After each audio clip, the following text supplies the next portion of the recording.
रात के अंधेरे में कराची की सड़कों पर बिजली के खंभों की हल्की रोशनी में मिशा खड़ी थी अपने छोटे से फ्लैट की खिड़की के पास।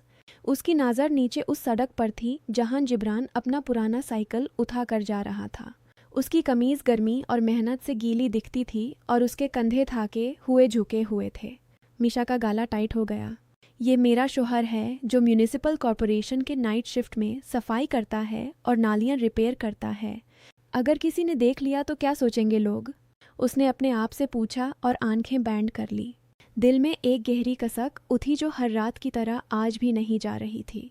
दोस्तों, अगर आपको ऐसी असली ज़िंदगी की दिल को छू लेने वाली कहानियाँ अच्छी लगती हैं जो रोज़मर्रा के रिश्तों की बात करती हैं तो प्लीज़ एक छोटा सा सब्सक्राइब कर दें। बहुत खुशी मिलेगी और नई स्टोरीज़ के लिए हिम्मत भी। मिशा ने सांस रोकी और अंदर आ गई। घर का ड्राइंग रूम छोटा सा था, नजीमाबाद के एक पुराने मोहल्ले में। 28 साल की उम्र में वो स्कूल टीचर थी। दिन के टाइम सुबह उठकर बच्चों को पढ़ाती थी, फिर घर संभलती थी। शाम को जिब्रान घर आता तो वो मुस्कुराने की कोशिश करती, लेकिन अंदर से कुछ टूट जाता। जिब्रान 33 साल का था, शंट और प्यारा मार्ट। शादी को 5 साल हो चुके थे। पहले दिनों में मिशा को लगता था कि ये सब ठीक हो जाएगा। जिब्रान ने कहा था कि गवर्नमेंट का स्टेबल काम है, ओवर टाइम भी मिलता है। लेकिन जैसे जैसे टाइम गुजरा मिशा को अपने रिश्तेदारों के सवालों से डर लगता गया। उसके अब्बू को दिल की बीमारी थी और भाई आसिफ अभी कॉलेज में था। मिशा ने अपने घर वालों को बता दिया था कि जिब्रान ऑफिस में काम करता है, कुछ अच्छी पोस्ट पर। हान अम्मी जिब्रान टू मीटिंग्स में बिजी रहता है, वो फ़ोन पर बोलती। लोगों के सामने वो उसका नाम लेकर बड़ी इज्जत से बात करती, लेकिन रात को जब जिब्रान घर आता तो उसके कपड़ों की खुशबू से ही उसे शर्म आती। कभी कभी जिब्रान के हाथ में छाले होते और वो उन्हें छुपाकर हाथ धोता। मिशा को देखते ही वो मुस्कुराता, आज क्या बनाया है खाने में? पोख्ता, मिशा जवाब देती, लेकिन उसकी आवाज़ में वो पुराना प्यार कम होता जा रहा था। एक रात जिब्रान थक कर लेट गया था। मिशा उसके पास बैठी थी। उसकी आंखों में आंसू थे, लेकिन उसने पूछे नहीं। तुम इतनी रात को क्यों जाते हो जिब्रान? कोई और काम ढूंढ लो ना। जिब्रान ने आंखें खोली और हल्के से मुस्कुराया। ये काम ही तो हमें चलाता है मिशा। सैलरी टाइम पर मिलती है और ओवर टाइम से एक्स्ट्रा भी। तुम फिक्र मत करो। मिशा ने कुछ नहीं कहा। उसके दिल में एक और बात थी। उसके अब्बू का इलाज चल रहा था और आसिफ की फ़ीस भी।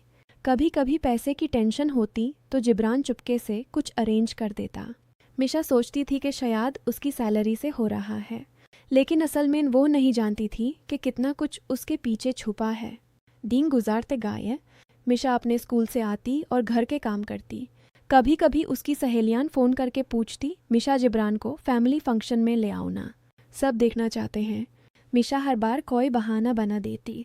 वो तो बाहर सिटी में प्रोजेक्ट पर है, या उसकी शिफ्ट चेंज हो गई है। लोगों के ग्रुप में वो जिब्रान की फ़ोटो नहीं डालती। कभी कभी किसी रिश्तेदार के घर जाती तो लोग पूछते, तुम्हारा शौहर क्या करता है? वो मुस्कुराकर बोलती, गवर्नमेंट जॉब है भाई, सेफ और रिस्पेक्टेड। अंदर से उसका दिल जल जाता, क्योंकि वो जानती थी कि रात को वो ही शौहर कराची की सड़कों पर सफाई कर रहा होता है। गर्मी में पसीना बहाता होता है, बरसात में पानी में खड़ा होता है। ये सोचकर उसी अपने आप पर गुस्सा आता, लेकिन वो कुछ बोल नहीं पाती। जिब्रान हमेशा पियर भरा रहता। घर आते ही वो मिशा के लिए चाय बना देता। कभी कभी उसके सर पर हाथ फेर कर कहता, तुम थक जाती हो स्कूल से आकर, आज मैं ही सब संभाल लूँगा।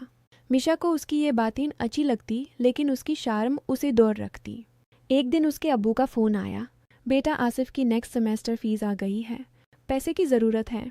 मिशा ने परेशान होकर कहा, अब्बू मैं अरेंज करती हूँ। उस रात उसने जिब्रान से बात की। जिब्रान ने सिर्फ मुस्कुराकर कहा, तुम फिक्र मत करो, मैं देख लूँगा। मिशा ने सोचा कि शायद उसने अपना बोनस यूज़ कर लिया होगा, लेकिन उसे ये नहीं पता था कि जिब्रान का ओवर टाइम का पैसा उसके फैमिली के लिए जा रहा था सालों से। कराची की ज़िंदगी ऐसी थी कि हर दिन नई मुश्किल लाती। ट्रैफिक में फंसती बसें, गर्मी में पसीना, रात को अजान की आवाज़। मिशा दिन बाहर स्कूल में बच्चों को पढ़ाती और घर आकर सोचती कि उसका घर कितना छोटा है। जिब्रान का सैलरी स्लिप कभी कभी टेबल पर पड़ा रहता।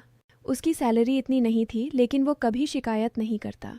मिशा को लगता था कि अगर उसका शौहर कोई ऑफिस जॉब करता तो लोग उसे इज्जत देते, उसके रिश्तेदार उसे बड़ी बड़ी बातें सुनाते। मिशा तुम लकी हो, गवर्नमेंट फैमिली में शादी हुई। ये सुनकर मिशा मुस्कुराती, लेकिन रात को तकिए में मुँह छुपा कर रो लेती।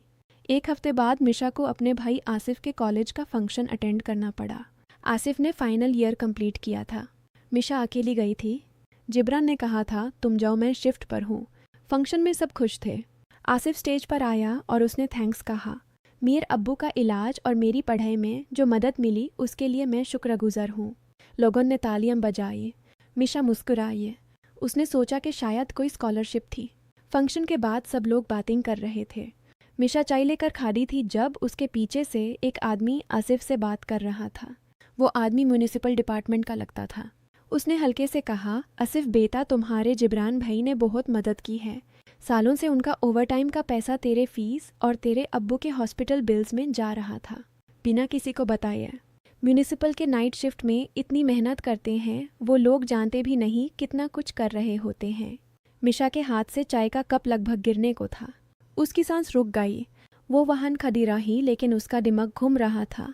जिब्रान, उसी काम से जिस काम से वो शर्माती थी, उसी से उसके अब्बू का इलाज और भाई की तालीम चल रही थी। सालों से, बिना एक बार भी बताए। उसकी आंखों के सामने सब कुछ घूम गया। वो फंक्शन से जल्दी निकल आई। घर की तरफ जाते हुए उसके दिल में एक गहरा दर्द उठ रहा था। डार्क आयरनी दी है। वो जिसके काम को वो छुपाती थी वही उसके घर को संभाल रहा था। क्लास की शार्म उसे अंधेरे में ले आई थी। उसने अपने शोहर को नीचे समझा था जब वो असल में सबसे ऊंचा था। घर पहुंचकर मिशा ने लाइट्स ऑन नहीं की। वो सोफा पर बैठी रही। जिब्रान सुबह का करीब आया। उसकी यूनिफॉर्म गंदी थी, हाथों में मिट्टी लगी थी। वो धीरे से अंदर आया और मिशा को देखा। तुम अभी तक जग रही हो? उसने पूछा। मिशा ने उसकी तरफ देखा। उसके आंखों में आंसू थे। उसने उठकर जिब्रान के पास आई और उसके गंदे कपड़ों को छू लिया। जिब्रान, मैं सब जान गई हूँ। जिब्रान ने कुछ नहीं कहा, सिर्फ उसे देखता रहा। मिशा ने अपना सिर उसके सीने पर रख दिया। मैं तुम्हारे काम से शर्माती थी, लोगों से छुपाती थी, और तुमने मेरे अब्बू और भाई के लिए इतना कुछ किया बिना बताए। मैं कितनी छोटी हूँ जिब्रान। जिब्रान ने उसके बाल से हाले। उसकी आवाज़ नरम थी। मिशा, ये सब करने की ज़रूरत नहीं थी। मैं तुमसे प्यार करता हूँ। तुम्हारा घर मेरा घर है। जो करना पड़ा वो किया। मिशा ने अपनी बाहें उसके गिर्द लपेट ली। उसके दिल में घमंड टूट चुका था। वो क्लास की शार्म अब उसे हंसी दे रही थी। कितनी बड़ी भूल थी उसकी। उसने जिब्रान को नीचे समझा था जब वो उसके लिए सब कुछ था। माफ़ कर दो मुझे, मैंने तुम्हें कभी समझा ही नहीं, उसने रोकर कहा। जिब्रान ने उसे गले लगाया। कुछ नहीं मिशा, बस अब ठीक हो जाओ, हम साथ हैं ना। वो दोनों किचन में बैठे। जिब्रान ने चाय बनाई। मिशा उसके पास बैठी रही। बाहर सुबह की रोशनी आ रही थी। कराची की सड़कें अब जागने लगी थी। मिशा ने सोचा कि आज से वो कभी शर्म नहीं करेगी। उसने अपने शोहर के हाथ पकड़े और धीरे से कहा, कल से मैं तुम्हारे साथ शिफ्ट के टाइम तक वेट करूंगी और लोगों को बताऊंगी कि मेरा शोहर कितना मेहनती है। जिब्रान मुस्कुराया, लेकिन उसकी आंखों में भी नमक था। उन दोनों के बीच एक नया रिश्ता बन रहा था। कसा कब भी थी, लेकिन उसके साथ एक गहरा प्यार और समझ भी थी। मिशा ने उस रात को याद किया जब वो पहली बार शर्म से जिब्रान के काम को छुपा रही थी। अब वो समझ चुकी थी कि ज़िंदगी में क्लास की इज्जत से ज़्यादा इंसान की मेहनत की इज्जत होती है। उसने अपने घमान को छोड़ दिया था। जिब्रान के साथ बैठकर वो महसूस कर रही थी कि सच्चा प्यार छोटी छोटी बातों में नहीं बल्कि छुपाए हुए बलिदानों में होता है। उनका घर अब भी छोटा था। उनकी ज़िंदगी अब भी सिंपल थी, लेकिन मिशा का दिल अब हल्का था। उसने माफ़ी मांगी थी और जिब्रान ने उसे दिल से माफ़ कर दिया था। कोई बड़ी बात नहीं हुई, सिर्फ एक नरम सी बात हुई थी रात के अंधेरे में, और ये ही काफ़ी था। अली सुबह मिशा स्कूल गई तो उसने अपनी सहेली को फ़ोन किया, आज शाम को घर आओ, जिब्रान से मिलना है। सहेली हैरान हुई, लेकिन मिशा मुस्कुराई। उसने सब कुछ छोड़ दिया था। अब सिर्फ प्यार और समझ बकी थी। जिब्रान रात को जाने से पहले मिशा ने उसे चाय दी और उसके माथे पर किस किया। जल्दी आना। जिब्रान ने सिर हिलाया। उनकी ज़िंदगी वैसे ही चलती रही, लेकिन अब मिशा के दिल में कोई शर्म नहीं थी। सिर्फ एक कसक थी जो याद दिलाती थी कि कितनी बड़ी भूल थी उसकी। फिर भी वो खुश थी, क्योंकि उसने अपने शौहर को असल में पहचाना था, और ये पहचान ही उनके रिश्ते को नई ज़िंदगी दे रही थी। कराची की सड़कें अब भी रात को सफाई के इंतज़ार में होती थी, और जिब्रान अब भी जाता था, लेकिन मिशा अब उसे रोकती नहीं थी। वो उसे देखती थी और दिल से कहती थी, मेरा शौहर सबसे बेहतर है। ये कहानी यहीं ख़त्म होती है, एक छोटी सी माफ़ी और एक बड़ी सी समझ के साथ। जिंदगी ऐसी ही होती है, छोटी छोटी बातों में बड़ी बड़ी बातें छुपी होती हैं। मिशा और जिब्रान अब साथ थे, दिल से दिल तक, और ये ही उनकी असली जीत थी।